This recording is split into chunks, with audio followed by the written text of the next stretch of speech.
Hi everyone, my name is Mandy Roscoe, and today I'm going to be reviewing A Town Called Dust by Justin Woolley. Woolley, I hope I said that right. Pretty sure it's Woolley. So this was an ebook sent to me a couple of months ago, sent to me by the author himself for an honest review. He'd seen on my Goodreads account that I liked Wool by Hugh Howey, and he thought that this would be something that would also kind of grab my interest. So he sent me the ebook, and it was great, and I said, yeah, I'd send you a review. I just told him that my TBR pile is kind of huge, so it would take a little while, and he said, yeah, that's okay. So it took me a little bit longer than I was hoping for to get to this. To be honest, I was kind of putting it off. It was a zombie post-apocalyptic world, and I wasn't really in the mood for that, but I wanted to read it. It wasn't fair that I got a free book and that I didn't yet read it and review it. I don't like when I do that. Like, even when I go to RT, whenever I get a free book, I try and read them, and it's almost impossible for those because you get so many of them. I'm still trying to do that, though, but anyways, he'd specifically reached out to me, so I said yes, and I wanted to do it. And I'd have to say, within the first chapter, I was kind of hooked. Like, it's hard to describe, but there was just something about the writing that got to me on this one. It was just the descriptions. You see enough about this one man as he's tending the wall that's keeping out the ghouls, which is what the zombies are called in this world. And I love that they're even named differently. I think that was also part of what hooked me in. Although I can't remember if that was the name used in the first chapter, but either way, when I found out about that, it was awesome. And it's not even how the zombies operate. I mean, in every zombie book, it's not supposed to be about the zombies at all. It's supposed to be about the people who are trying to survive them, and the trials and tribulations that they go through. And that's always what it's about, but I'm always interested to see stories that involve the aftermath. It's no longer people just trying to survive them. There's some sense of normalcy. And in this case, that normalcy comes because of the wall and the diggers. And I'll explain what the diggers are in just a second. By the way, spoiler warning, there will be spoilers in this book. There will be spoilers in this review. I'm going to try and keep them out, but some might sneak in there and I might not notice, or as I'm editing the video, I just might not realize it. So, just in case. But I'm going to try and keep this as spoiler-free as possible, aside from saying that you should go out and read this book, because I love this book. It was the best zombie book I'd read in a long, long time. And that's possibly just because I've been avoiding zombie books. Like, I have a couple of them, but I don't think I've ever really sat down to read a real zombie book since, the Pride and Prejudice and Zombie series that I have way up there, and even then I still have yet to read the true sequel. So anyways, the story itself is about a boy named Squid, who had just turned 16, and he lives on a dirt farm of all things. And that was another thing that kind of piqued my interest. It's, what the hell is a dirt farm? And, well, it tells you a dirt farm is a place where it farms dirt, essentially.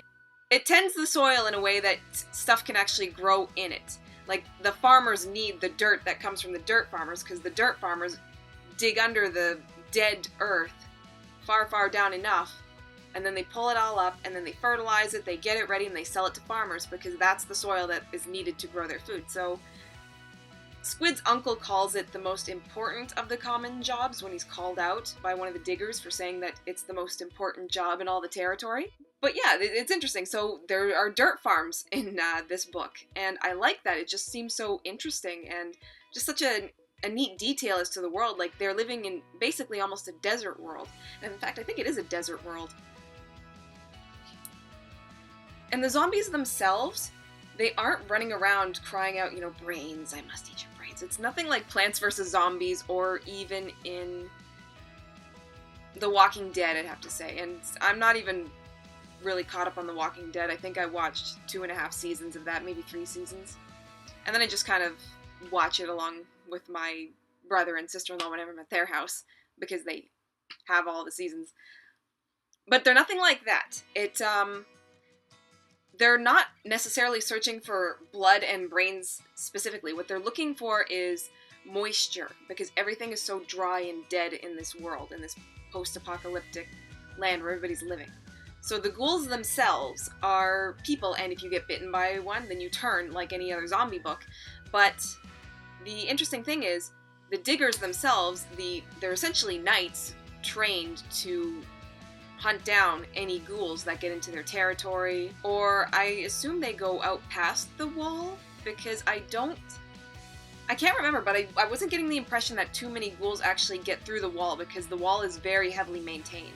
And it's so far around it's so far around the capital city and the smaller towns surrounding it that it takes days to actually travel through the territory on horseback or buggy or even cars. The diggers are important to this world, and Squid is kind of a coward.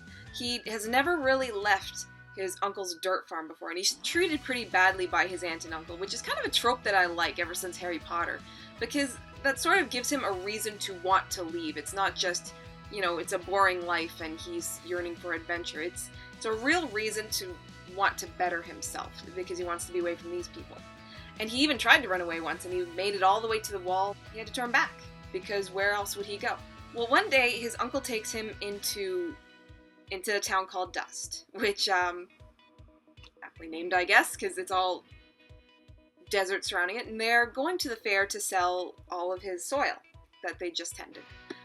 And while he's there, one of the diggers notices Squid. And at first, I thought that he was noticing something really awe-inspiring and important in him.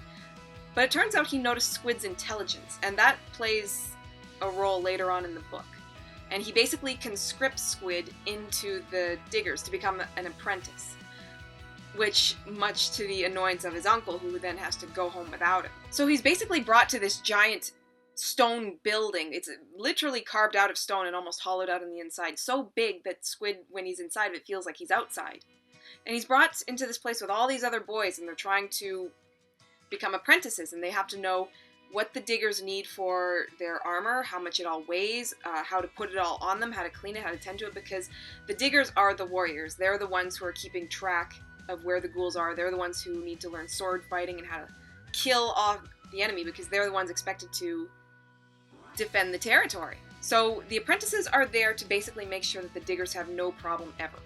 They're there to ensure that the diggers only have to worry about fighting the ghouls. And also they have another rule, which is kind of interesting when I heard it, is that if the digger falls in battle from a ghoul and is bitten and he comes back, it is the job of the apprentice to put him down for good.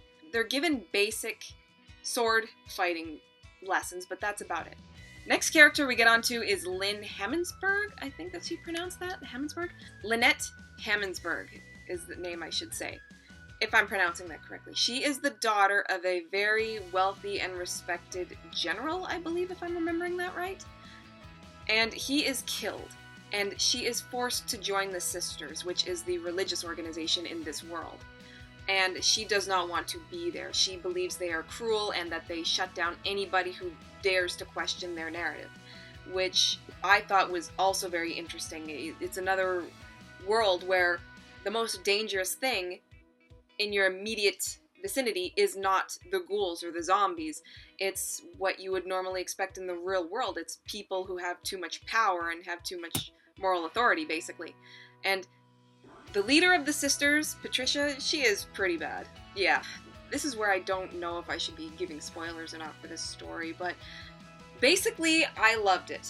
That's all I can really say about this. I was more into this book than I thought I would be. I had to finish this book. I'm not one of those people who can finish a book in a day. That very rarely happens. This took me a couple of days to get through, not because of lack of interest or anything, but it was fast for me to be able to read it. I immediately went out and bought the sequel. I was glad there was a sequel. As I was reading it, I was thinking that this was being made into a series. And I'm glad that it was, because there were a few other questions that weren't being answered, and it ended on a really good note. I mean, I was super surprised by the end. A character who I didn't think would die, died. A lot of characters that I didn't think would die, died. So a lot of characters that I didn't expect to die would die. It's a zombie story, so what else would you expect?